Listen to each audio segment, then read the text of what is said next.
வணக்கம். Welcome to SS fashion. இன்றைக்கி நான் வந்து ஒரு சாதா ப்ளவுஸ் தான் கட் பண்ணிட்டு வந்திருக்கேன். அதை நான் ஸ்டிச் பண்ணுறேன். நீங்கள் யாராவது டெய்லர் பார்த்துக்கிட்டு இருந்தீங்க அப்படின்னா, ஸ்டிச் பண்ணிக்கிட்டே கூட இந்த இதை கேளுங்க. ஒன்றும் பெருசாக ஒன்றும் நான் புதுசாக சொல்ல போகிறதில்ல. இது எல்லாருக்குமே நடக்கிற விஷயந்தான். நான் அக்டோபர் 21 ஒரு போர்டு வச்சுருக்கிறேன் வாசலில். ஆனால் நான் டைலரிங் கிளாஸ்லாம் போகவே இல்லை. நான் யூடியூப் சேனல் பார்த்து தான் டைலரிங் கற்றுக்கிட்டேன். எனக்கு ஒரு கான்ஃபிடென்ட்டே இருக்காது. நான் நல்லா தைக்கிறேன் அப்படின்னு எல்லாருமே, நான் தைச்சி கொடுத்தவங்க எல்லாருமே சொல்லியிருக்காங்க. இருந்தாலுமே எனக்கு வந்து நம்ம இன்னும் நல்லா தைக்கணும், இன்னும் சரியாக தைக்கலை, அந்த மாதிரி எனக்குள்ள ஒரு தோணிக்கிட்டே இருக்கும். அப்போ எனக்கு போர்டு வைக்க பயமாக இருந்துச்சு. கொஞ்சம் சரி, அப்போது யாராவது ப்ளவுஸ்லாம் தைச்சி கொடுத்தா ஏதாவது மிஸ்டேக் சொன்னாங்கன்னா என்ன பண்ணுறது, அந்த மாதிரியெல்லாம் யோசித்தேன். அதுக்கப்புறம் நான் என்ன பண்ணேன் அப்படின்னா, யூடியூப் சேனல்லே ஃபேஷன் டிசைனர் இருக்காங்க இல்லையா, அவங்களோட சேனல் பார்த்து நான் நிறைய ப்ளவுஸ் வீடியோ, அப்புறம் ஃப்ராக் ஸ்டிச் பண்ணுறது, அதில் உள்ள நுணுக்கங்கள்லாம் ஃபஸ்ட்டு நான் கற்றுக்கிட்டேன். பேசிக் எனக்கு ஆல்ரெடி தெரியும். பேசிக் மீன் மிஷின் வந்து ஹேண்டில் பண்ணுறது, இது எனக்கு நல்லா தெரியும். ஆனால் ப்ளவுஸு, சுடிதார் தைக்கிறதுல அனுபவம் கிடையாது. அப்போது நான் என்ன பண்ணேன்னா, ஃபேஷன் டிசைனரோட அந்த நுணுக்கங்கள் இருக்கு இல்லையா, அதை மட்டும் நான் பழகிக்கிட்டேன். இப்போ அதை நான் பழகும்போது எனக்கு என்னாச்சு அப்படின்னா, யாருக்காவது இப்போ ஒரு ஃபால்ட்டு, இப்போ கப் ஷேப்பில் கரெக்டாக வரலை, ஒரு மாதிரி ஷார்ப்பாக இருக்குது, போட அவங்களுக்கு அன்கம்ஃபர்டபுளாக இருக்குது அப்படின்னு என்னென்ன கம்ப்ளைண்ட் எல்லாம் சொல்கிறாங்களோ, அதை எப்படி நம்ம கரெக்ட் பண்ணி நம்ம தைக்கிறது அப்படிங்கிற மாதிரி பார்த்தேன். இப்போது நான் வந்து இதுக்கு முன்னாடி ஒரு டைலர்கிட்ட நான் ஸ்டிச் பண்ணிகிட்டு இருந்தேன். அப்போ அந்த ப்ளவுஸில் எனக்கு என்னென்னலாம் குறையாக தெரிஞ்சிச்சோ, அந்த குறையெல்லாம் கரெக்ட் பண்ணுற டிப்ஸு தான் நான் வந்து யூடியூப் சேனலில் பார்த்துட்ருப்பேன். இப்போ அந்த மாதிரி பார்த்து கற்றுக்கிட்டதுனால, இப்போ நான் தைச்சி கொடுக்குற ப்ளவுஸில் ஒன்று ஒரு பாயிண்ட்டு ஒரு 1/2 இன்ச்சு லூஸாக வைங்க, இல்லை ஒரு 1/2 இன்ச்சு டைட் வைங்க அப்படிங்கிற கம்ப்ளைண்ட்டு தான் வருதே தவிர, யாருமே கப் ஷேப் கரெக்டாக இல்லை, எனக்கு கழுத்து லூஸ் வருது, கையில் ஒரு மாதிரி பிதுக்கிக்கிட்டு வருது, அந்த மாதிரியான கம்ப்ளைண்ட்லாம் எதுவுமே வரலை.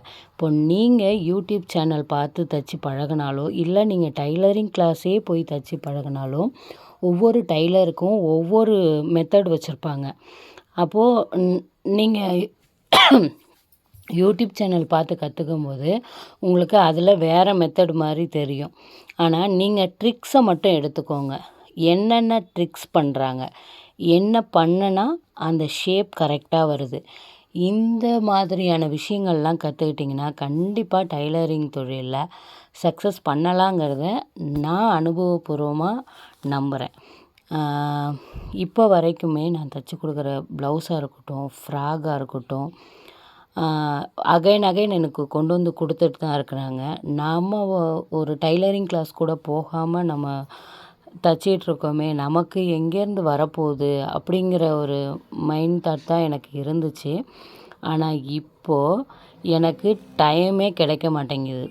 குளிக்க, சாப்பிடக்கூட டைம் கிடைக்க மாட்டேங்குது. அந்த அளவுக்கு எனக்கு ட்ரெஸ் எல்லாம் வந்துட்டுருக்கு. ரொம்ப ஹாப்பியாக இருக்குது. ஏதோ ஒரு ஃபுல்ஃபில் ஆன மாதிரி இருக்குது. நாங்கள் இருக்கிறது திருப்பூரில் இருக்கிறோம். திருப்பூரில் உங்களுக்கு தெரியும், எனக்கு கார்மெண்ட்ஸ் ஃபீல்டு தான். கார்மெண்ட்ஸில் எல்லா மிஷினுமே தைப்பேன். எனக்கு என்னோடய இன்ட்ரெஸ்ட் எல்லாமே வந்து பார்த்திங்கன்னா, இந்த மாதிரி புதுசாக கற்றுக்கணும். ஒரு ட்ரெஸ்ஸு அப்படின்னாலும், ஏதாவது ஒன்று நம்ம தைக்கிறோம் அப்படின்னாலும் புதுசாக செய்யணும் அப்படிங்கிறது தான் என்னோடய மைண்டு. ஆனால் கார்மெண்ட்ஸ் ஃபீல்டு எப்படி அப்படின்னா, நீங்கள் ஒரு ஒரு பீஸ் தைக்கிறீங்க அப்படின்னா, ஒரே இதை தான் மறுபடியும் ரெகுலராக தைப்பீங்க. இப்போ ஒரு அட்டம் ஜாயின் பண்ணுறாங்க அப்படின்னா, ஷோல்ட்ரு ஜாயின் பண்ணுறாங்க அப்படின்னா, அந்த ஷோல்டரே தான் ஜாயின் பண்ணுவாங்க. ஒரு சிங்கர் வேலை அப்படின்னா, அந்த சிங்கர் வேலையே தான் செய்வாங்க. இந்த மாதிரி ஒரே வேலையாக செய்கிறதுல எனக்கு எனக்கு வந்து விருப்பம் கிடையாது. விருப்பம் இல்லைனாலும் சூழ்நிலை காரணமாக அந்த வேலையை தான் நான் செய்ய வேண்டியதாக போச்சு. அதையே செஞ்சேன். எனக்கு கற்றுக்கிறதுக்கு எதுக்குமே எனக்கு டைம் கிடைக்காது. வாரம் ஒரு 3000 4000 வாங்குவோம். அது குடும்பத்துக்கு கொண்டு வர்றது, குடும்ப செலவுக்கு ஆகிறது, இது இப்படியே போயிட்டு இருந்துச்சு. இருந்தாலும் எனக்கு மைண்டுக்குள்ள நம்ம இ அதாவது உங்களுக்கு ஒரு விருப்பப்பட்ட ஒரு வேலையை செய்யும்போது, அதில தான் ஒரு ஃபுல்ஃபில் ஆகும். ஒரு சந்தோஷம் இருக்கும். எனக்கு வந்து அந்த சந்தோஷம் இல்ல அதில. அம் நம்ம எப்படியாவது இத விட்டுட்டு நமக்கு புடிச்சத செய்யணும்னு யூடியூப் சேனல்ல டைம் கிடைக்கும் போதெல்லாம் யூடியூப் சேனல்ல இந்த மாதிரியான வீடியோஸ் தான் பார்ப்பேன். ட்ரிக்ஸ் வீடியோ தான் பார்ப்பேன் ஃபர்ஸ்ட்டு. எனக்கு இந்த ப்ளவுஸ் ஸ்டிச் பண்ணுறாங்க, அதெல்லாம் நான் பார்க்கவே மாட்டேன். இப்போ ஒரு கப் ஷேப், அந்த கப் ஷேப் கரெக்டாக வரணும் அப்படின்னா, அதுக்கு என்ன ட்ரிக்ஸ்? ஒரு பேக்கில் தைக்கிறோம், முதுகுல தூக்கிட்டு இருக்கக்கூடாது அப்படின்னா என்ன மெத்தட்? ஒரு கழுத்து வைக்கிறோம், இந்த ஏஜுக்கு, இந்த அளவுக்கு எப்படி வச்சா நல்லாயிருக்கும்? இந்த மாதிரியான ட்ரிக்ஸு தான் நான் மறுபடியும் பார்ப்பேன். இப்போ நான் நல்லாவே ஸ்டிச் பண்ணுறேன். நீங்கள் யூடியூப் சேனல் பார்த்து தைக்கிறவங்களா இருக்கீங்க அப்படின்னா, ட்ரிக்ஸு பாருங்கள். நல்லா புதுசா டிசைன்லாம் கண்டுபிடிச்சி நீங்களே தையுங்க. ஏன்னா நம்ம யூடியூப் சேனலை பார்த்து அப்படியே காப்பி பண்ணக்கூடாது. அவங்க ஒன்று தைக்கிறாங்க அப்படின்னா, அதில் நம்மளால் என்ன க்ரியேட்டிவிட்டியாக பண்ண முடியுங்கிறத யோசித்து நம்ம பண்ணும்போது தான் நமக்கு அதில் சக்ஸஸ் வரும். அதை தான் நான் பண்ணிகிட்ருக்கேன். வேறு என்ன சொல்கிறதுக்கு? அப்புறம் நான் ஃபஸ்ட்டு ஸ்டிச் பண்ணதே வந்து சாரீ கன்வெர்ட்டட் மேக்ஸி தான் நான் ஸ்டிச் பண்ணேன். நானே என்னோடய பழைய சேலைகள்லாம் நிறைய வேஸ்ட் பண்ணிட்டேங்க. நிறைய சேலையை வேஸ்ட் பண்ணேன். நிறைய என்னோடது வீணாக போச்சு. ஆனால் எனக்கு அதில் வந்து வருத்தம் இல்லை. ஏன்னா நான் அதை கற்றுக்கிட்டேன். நான் ஒரு அமௌண்ட் கொடுத்து நான் வெளியில் போய் கற்றுக்கிறத, நான் என் சேலையை வந்து நிறைய வீணாக்கி கற்றுக்கிட்டேன். அப்படிங்கும்போது எனக்கு கொஞ்சம் சேலை போயிடுச்சுங்கிற வருத்தம் இருந்தாலும், ஆனால் எனக்கு ஹாப்பினஸ் தான். அதில் வந்து நான் நல்லாவே தைச்சேங்க. நல்லா தைச்சேன். எனக்கு பார்த்திங்கன்னா, அக்கம் பக்கத்தில் இருக்கிறவங்கலாம் நல்லா மோட்டிவேட் பண்ணாங்க. எனக்கு கொடுப்பாங்க. சேலையெல்லாம் கொடுத்து தைக்க சொல்லுவாங்க. நான் அவங்க போட்டுட்டு போகும்போது, அவங்க எந்த அளவுக்கு அதை கண்ணாடி பார்த்து ரசித்தாங்களோ தெரியல. நான் அவங்க ஒரு ஸ்டேட்டஸ் வச்சாலோ, இல்லை அவங்க போட்டு எனக்கு ஒரு ஃபோட்டோ அனுப்புனாங்களோ, இது நம்ம தைச்சதுங்கும்போது எனக்கு நான் அதை திரும்ப அதை எடுத்து பார்த்துக்கிட்டே இருப்பேன். எனக்கு அது என்னன்னு தெரில. எனக்கு நான் தைச்ச ட்ரெஸ்ஸு அப்படிங்கிற ஒரு ஹாப்பினஸ் இருக்கும். அது இவ்வளோ ஃபிட்டிங்காக இருக்கா? இது இப்படி இருக்குதா? அந்த மாதிரிலாம் யோசித்து தைக்கும்போது எனக்கே ரொம்ப சந்தோஷமாக இருக்கும். அந்த மாதிரி பார்த்துட்டு இருந்தேன். ப்ளவுஸே ஸ்டிச் பண்ணக்கூடாது. ப்ளவுஸ் தைச்சாக்கா ஏதாவது குறை சொல்லிக்கிட்டே இருப்பாங்க.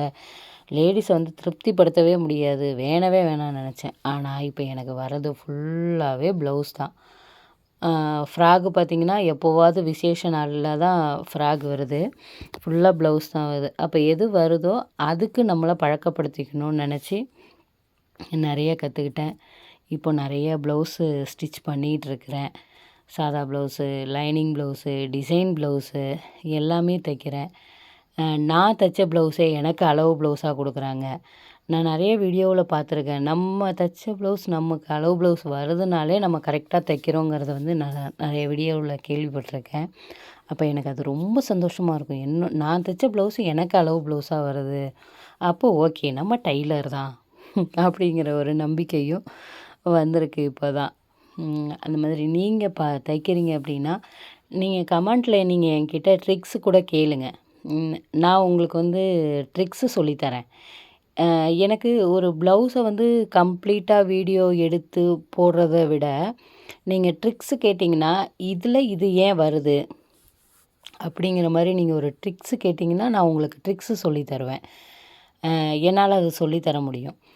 ஆனால் எனக்கு ஒரு வீடியோ ஃபுல்லாக போடுறதுல கொஞ்சம் சிரமம். அதனால தான் என்னால் போட முடியல. ஒரு கட்டிங் வீடியோவாக இருக்கட்டும், ஒரு ஸ்டிச்சிங் வீடியோவாக இருக்கட்டும். இப்போ ப்ராப்பராக கிளாஸ் போய் பழகினவங்க அப்படிங்கும்போது அவங்க போடுறதில் ப்ராப்ளம் கிடையாது. ஆனால் நான் ப்ராப்பராக கிளாஸ் போயெலாம் எதுவுமே பழகலை. அப்படிங்கும்போது அந்த கிளாஸில் எப்படி மெத்தடில் சொல்லி தருவாங்கங்கிறது தெரிஞ்சா தானே நம்ம சொல்லிக் கொடுக்க முடியும். அப்போ தெரியாததுனால தான் எனக்கு யாராவது ஒரு கமெண்ட்லேயே கேட்டால் கூட அவங்க என்ன மாதிரி தைக்கிறாங்கன்னு நமக்கு தெரியலையே அப்படிங்கிற மாதிரி தெரியுது. ஆனால் நீங்கள் இந்த ஷேப்புக்கு என்ன பண்ணலாம், இந்த மாதிரி தைச்சா இதில் இந்த டாட் பிடிக்கிறதுல என்ன மிஸ்டேக் வரும், இந்த மாதிரியெல்லாம் கேட்டிங்கன்னா நான் கண்டிப்பாக உங்களுக்கு அதெல்லாம் சொல்லித்தரேன். நீங்கள் டெய்லராக இருக்கீங்க அப்படின்னா நீங்கள் ஃபேஷன் டிசைனரோட சேனல் பாருங்கள். ஃபேஷன் டிசைனர் சேனல் பார்த்தீங்க அப்படின்னா உங்களுக்கு பர்ஃபெக்டாக சொல்லிக் கொடுப்பாங்க. இப்போ நிறைய பேர் அதை வந்து ஒரு ப்ளவுஸ் ஸ்டிச் பண்ணுறத கூட வீடியோவாக போடாமல் அவங்க வந்து அதை பேட்டர்னாக மாற்றி வெப்சைட்டில் சேல் பண்ணிக்கிட்டு இருக்கிறாங்க. அது இல்லாமல் நிறைய டைலர்ஸு, நிறைய ஃபேஷன் டிசைனர் யூடியூப் சேனல்லே ரொம்ப துல்லியமாலாம் சொல்லிக் கொடுக்குறாங்க. நீங்கள் அதெல்லாம் பார்த்தீங்கனாலே உங்களுக்கு ஒரு கஸ்டமர் என்ன உங்களுக்கு ஃபீட்பேக் கொடுக்குறாங்கங்கிறத எடுத்துக்கோங்க, எழுதி வச்சுக்கோங்க. அப்போது அதுக்கான சொல்யூஷன் எங்கேன்னு பார்த்தீங்கன்னா யூடியூப்லேயே நமக்கு கிடைக்கிது சொல்யூஷன். நீங்கள் யூடியூப்லேயே சர்ச் பண்ணிங்க அப்படின்னா உங்களுக்கு எல்லாத்துக்குமே சொல்யூஷன் கிடைக்கும். நீங்கள் அப்படி பார்த்தீங்க அப்படின்னா கம்ப்ளைண்ட்டே வராது. கம்ப்ளைண்ட் வராமல் சூப்பராக கற்றுக்கலாம் நீங்கள். இப்போது எனக்கு வந்து ஒரு டைலர் ஒருத்தவங்க, அவங்க ப்ளவுஸ் தைக்கிற டைலராம்மா, ஃப்ராக் ஸ்டிச் பண்ணுறதுக்கு என்கிட்ட கொடுத்துருக்குறாங்க. அது ஒரு ப்ளவுஸ் ஸ்டிச் பண்ணுறவங்களால ஏன் ஃப்ராக் ஸ்டிச் பண்ண முடியாது? இப்போ அதுவும் பழகியிருப்பாங்களா இல்லையா? எனக்கு அது ஒரு டவுட் இருக்குது. இப்போ ப்ளவுஸ் தைக்கிறவங்க ப்ளவுஸ் மட்டும்தான் தைப்பாங்களா? இப்போ அதுக்கு மட்டும்தான் பழகியிருப்பாங்களான்னு தெரியல. ஆனால் அவங்க என்கிட்ட ஃப்ராக் தைக்க கொடுத்துருக்குறாங்க. சரி, நான் நெக்ஸ்ட் வீடியோவில் ஃப்ராக் வீடியோலாம் போடுறேன். நான் பேசினதில் ஏதாவது உங்களுக்கு கருத்துக்கள் இருந்தாலும் நீங்கள் சொல்லுங்கள். ஏதாவதுனா கமெண்டில் கேளுங்க. என் மனசில் என்ன தோணுச்சோ அதை நான் பேசிட்டேன். நம்ம சேனல் உங்களுக்கு பிடிச்சிருந்தது அப்படின்னா சப்ஸ்கிரைப் பண்ணிக்கோங்க, லைக் பண்ணுங்கள், உங்கள் ஃப்ரெண்ட்ஸ் யாருக்காவது ஷேர் பண்ணுங்கள். நீங்கள் போடுற லைக்ஸில் தான் யூடியூப் சேனலே நம்மளோட சேனலை ப்ரொமோட் பண்ணும். Thank you so much. உங்களுக்கு என்ன கருத்து இருந்தாலும் நீங்கள் தாராளமாக கமெண்ட் செக்ஷனில் கேட்கலாம். தேங்க்யூ.